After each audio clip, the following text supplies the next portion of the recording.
Kuna wakati katika maisha unafika mahali unahisi kama umechoka kusimama pembeni ukiangalia wengine wakifanya mambo makubwa wakati wewe bado unasubiri wakati sahihi. Lakini ukweli ambao watu wengi hawataki kuusikia ni huu: hakuna kitu kinaitwa wakati sahihi. Watu wanaofanikiwa hawasubiri mazingira yawe perfect. Wanachukua hatua hata wakiwa na hofu, hata wakiwa hawajajiandaa 100%. Kuchukua risk sio ujinga, ni ujasiri. Na ujasiri hauji kabla ya kufanya kitu, unakuja baada ya kuamua kufanya kitu ambacho kinakutisha. Watu wengi wanabaki pale pale maishani, sio kwa sababu hawana uwezo, bali kwa sababu wanaogopa kupoteza kile kidogo walichonacho. Lakini hebu jiulize, unaogopa kupoteza nini hasa? Kama maisha unayoishi sasa hayakuridhishi, basi unapoteza nini kwa kujaribu kitu kipya? Kila mafanikio makubwa unayoyaona leo yalikuwa ni riski kwa mtu fulani jana. Kila mfanyabiashara mkubwa aliwahi kuanza bila uhakika. Kila mtu tajiri aliwahi kuwekeza bila kujua kama atapata faida.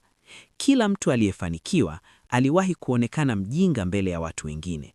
Tofauti yao na wewe ni moja tu: wao waliamua kujaribu. Na hapa ndipo siri kubwa ilipo. Risk sio kuruka bila kufikiri. Risk ni kuamua kusonga mbele licha ya hofu ulionayo.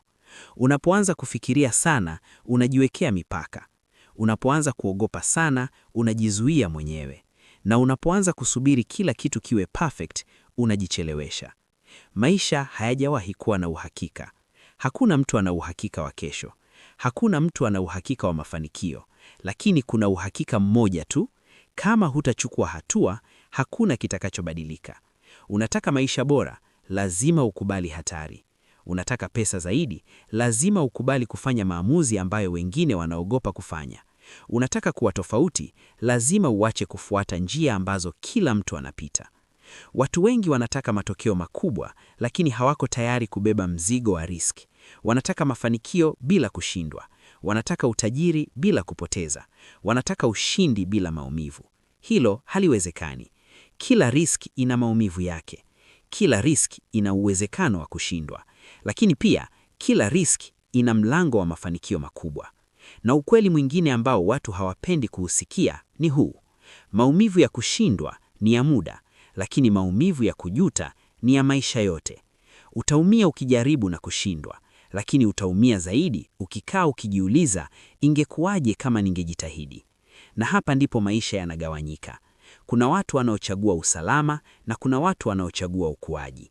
Wale wanaochagua usalama wanabaki pale pale. Wale wanaochagua risk wanakutana na fursa ambazo wengine hawaoni, kwa sababu risk inafungua milango. Inakufanya uone vitu ambavyo usingeviona kama ungebaki kwenye comfort zone. Inakufanya ukue, ubadilike, uwe bora zaidi. Na hata ukishindwa, unakuwa na kitu ambacho watu wengi hawana: uzoefu. Na uzoefu ndio unaokuandaa kwa mafanikio makubwa zaidi. Kwa hiyo, acha kusubiri. Acha kuogopa sana. Acha kuishi maisha ya kujificha. Chukua hatua. Anza kidogo kama ni lazima, lakini anza. Jaribu kitu kipya. Fanya maamuzi mapya. Kubali kwenda sehemu ambazo zinakutisha kidogo. Kwa sababu hapo ndipo maisha halisi yanaanzia. Na kumbuka hili: risk sio adui yako. Ni daraja lako kuelekea maisha unayotamani. Ukikimbia risk, unakimbia mafanikio.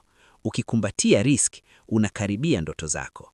Sasa, swali sio kama utaogopa. Swali ni je, utaacha hofu ikuzuie au utaamua kusonga mbele nayo? Maisha yako yatabadilika siku utakapoamua kwamba bora ujaribu na kushindwa kuliko kuishi maisha ya majuto.